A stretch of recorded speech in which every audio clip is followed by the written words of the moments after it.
上集講到三郎因為殺咗個黃應流，令成件事咧陷入一個絕境，佢哋咧就決定解散。今日續講，日子就咁過咗一年。有一日，李毅約馬燦同倪志堅上屋企見面。馬燦同倪志堅其實都唔係好想去見李毅喎，唔方有好大氣啦。不過李毅話有好重要嘅嘢傾，大家就上咗佢屋企。三個人飲咗一陣啤酒，李毅就陰陰嘴笑咁望住馬燦同倪志堅，做咩死下咁啫？人生永遠有希望㗎喎。馬燦冷笑，超有咩希望啊？希望黐多兩條陰毛。李毅話：咁你真係識條毛，點解你哋唔諗下？其實我哋仲可以搏一鋪呢？咁呢次到阿倪志堅冷笑，仲有得搏？我哋而家孭咗條人命喺身喎，做鬼都唔靈啦。李毅話：就係因為我哋孭咗條人命喺身，先要更加要搏。你唔覺得我哋好嘥咩？白白殺咗一個人，乜嘢都得唔到。馬燦同倪志堅好似俾李毅當頭棒喝咁，即刻醒一醒神。李毅有啲激動咁繼續講：你哋有冇諗過可以綁架黃石金啊？嗱，既然做得初一，點解唔做埋15呢？係嘛？橫掂都踩咗隻腳落去㗎啦，不如向前行。佢哋都估到黃應流死咗啦，仲邊敢唔俾錢？實食冇黐牙㗎呢單嘢。馬燦話：咁可以點做先？咪又係咁做咯，標心喎，仲使點做？我哋已經識咗做呢樣嘢㗎啦，咪又係咁做，係嘛？李毅講完就笑起上嚟，於是馬燦同倪志堅又笑。倪志堅話：毅哥你講得啱，唔做會俾天收。佢望下馬燦，燦哥唔使腳軟喎。馬燦將口煙掉落地下，用腳踩熄。唔使問我，你哋做我一定做。有咗第一次失敗經驗，呢次佢哋審慎咗好多。由於李毅係黃石金嘅遠房親戚，佢打探到黃石金嘅住址，但係黃石金嘅生活習慣佢就唔多清楚，所以跟住落嚟嘅一個禮拜，佢哋就喺黃石金嘅住宅外面踩線。點知就喺呢個時候，李毅忽然揾多一個人嚟幫手喎。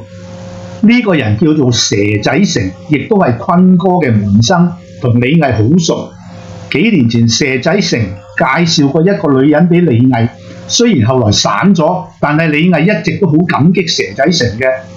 不過蛇仔成2年前因為詐騙坐咗監，所以李毅冇預佢。而家蛇仔成出咗嚟，問李毅有乜嘢撈，李毅就叫佢加入。當然馬燦同倪志堅係反對嘅，蛇仔成都冇參加第一次行動，而家嚟坐享其成，喂，有冇搞錯啊？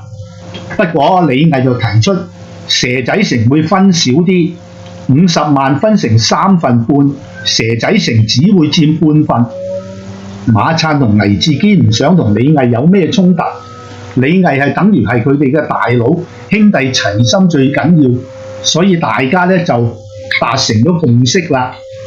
1961年2月10日，三郎成功綁架咗黃石金，打單信2日後寄到去黃家，金額仍然係50萬，署名仍然係野狼。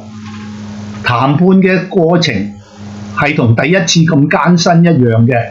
呢次黃家出面嘅係黃石金嘅拉仔黃應洲。黃應洲係新聞記者，呢個人雖然啱啱喺大學畢業，不過係一個好辣嘅對手。大家前後喺電話傾咗17次，爭拗嘅唔係個銀碼，係點樣交收。黃應洲堅持要放咗人先俾錢，李毅就堅持要俾咗錢先放人。呢種拉鋸係危險嘅，三郎嘅情緒越來越暴躁，由一開始當黃石金係上賓，到而家對黃石金開始唔客氣，連叉燒飯都唔俾佢食。不過薑係老嘅辣，黃石金提出一個方案，黃家先俾25萬，到放人再俾25萬。呢個方案大家都接受咗，就咁成交。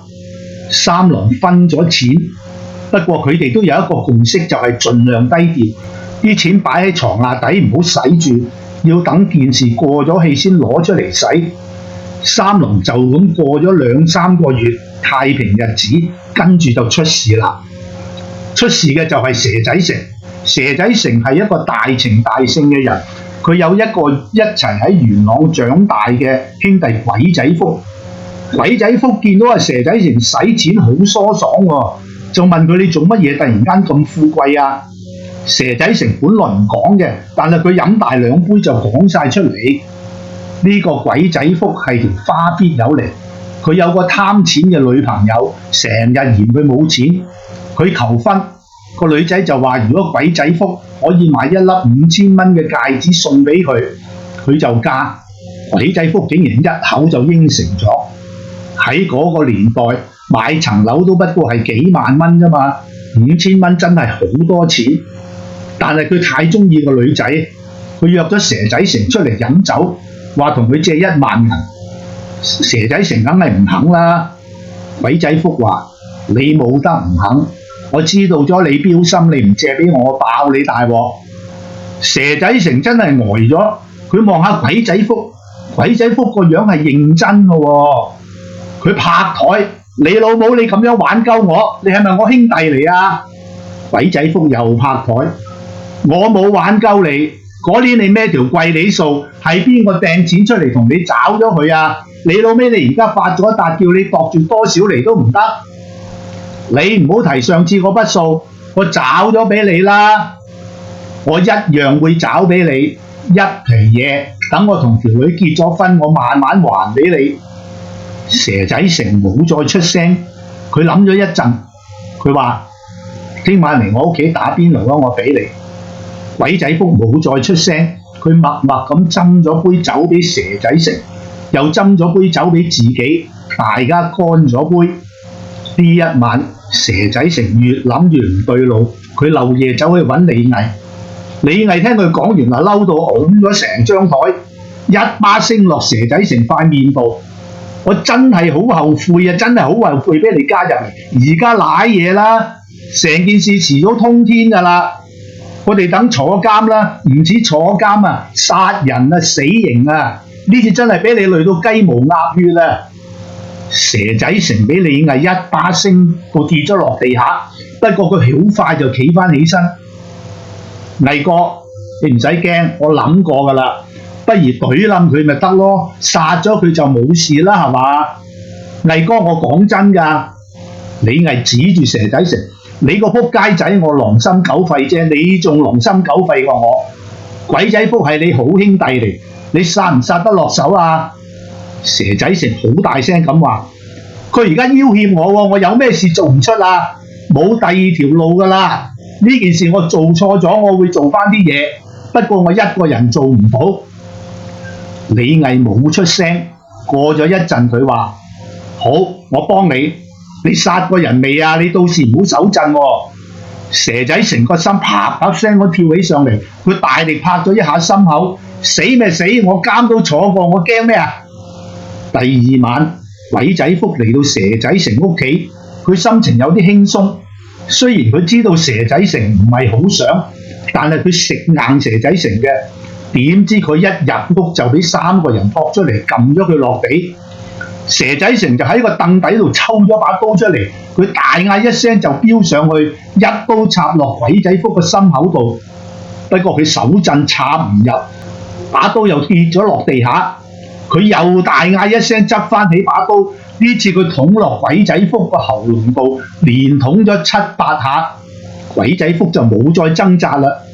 呢一晚，佢哋揸車去西貢，將條屍沉咗落海。跟住落嚟嘅日子好似風平浪靜，佢哋開始過啲同平日唔一樣嘅生活。雖然話咗要低調，但係見到好似冇乜人再提呢單案，佢哋開始使錢嘆世界。李毅買咗層樓，倪志堅買咗架靚車，馬燦冇女人好耐，佢開始去嫖。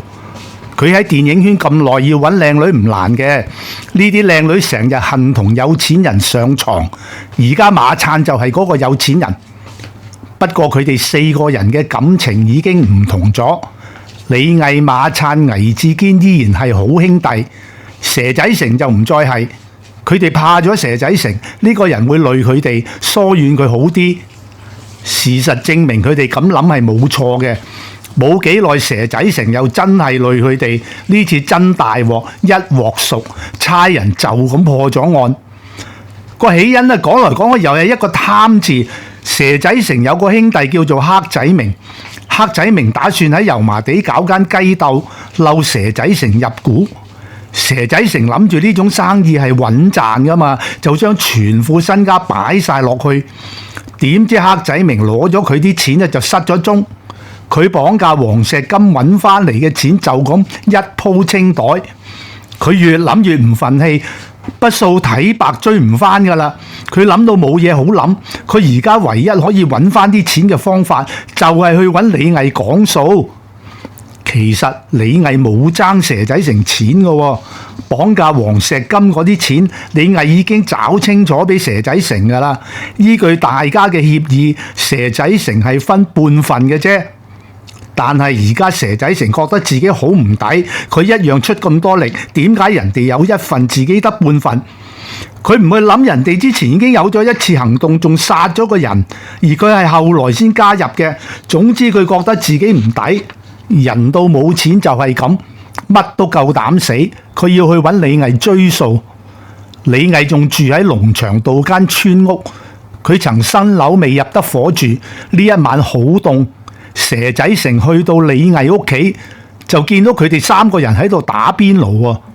其實佢就知道咧，呢3個人已經唔當佢係兄弟噶啦，已經疏遠佢噶啦，所以佢唔覺得奇怪點解人哋冇揾佢嚟打邊爐。佢扮晒嘢咁同3個人打招呼，3個人亦扮晒嘢咁叫佢坐低打邊爐。蛇仔成本來係嚟揾李毅講數嘅，而家佢唔知點開口。佢笑下坐低就食，又想講又唔想講咁。李毅一眼睇穿佢，蛇仔你有咩想講就講啦，唔使客氣喎。毅哥，我有啲嘢屈喺個心度，唔知應唔應該講。我屌你老味，你有嘢就講啦，扮咩啊？蛇仔成就鼓起勇氣，將佢俾黑仔明呃晒啲錢講咗出嚟，話而家連食飯都冇錢，想同李毅轉翻2萬銀使下。李毅塊面就黑咗。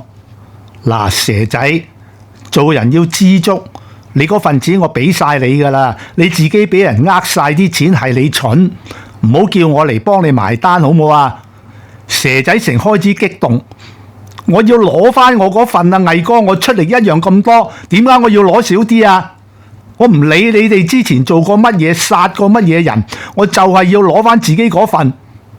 大家望住佢冇出聲，蛇仔成已經控制唔到佢自己，佢大聲嗌：你哋夠膽唔找數，我乜嘢都做得出。李毅一手立起煲滾湯，兜頭兜面就潑埋去。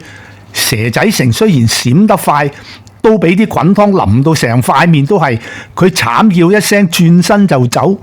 李毅同馬燦、倪志堅3個人喊打追出去，蛇仔成一路走出去大街，3個人係咁追，世事就真係好似整定咁嘅。蛇仔成一走到出大街就撞到2個差人，阿 Sir 救命啊！佢哋就係綁架黃石金嗰啲野狼啊！黃應流係佢哋殺噶，你哋賴佢啦！李毅見到差佬即刻轉身走，馬燦同倪志堅走甩咗，李毅就跣腳仆喺度，2個差人就走上去制服咗李毅。2日之後，警方根據李毅嘅口供，又拉咗馬燦同倪志堅。1962年3月14日，香港高等法院就判3郎還手死刑。而蛇仔成由於轉咗做污點證人，判15年徒刑，擾攘咗3年嘅3郎案就咁落幕。3郎案講完啦，你哋對咁樣講奇案嘅方法接唔接受呢？希望你繼續支持摩登說書人，多謝各位。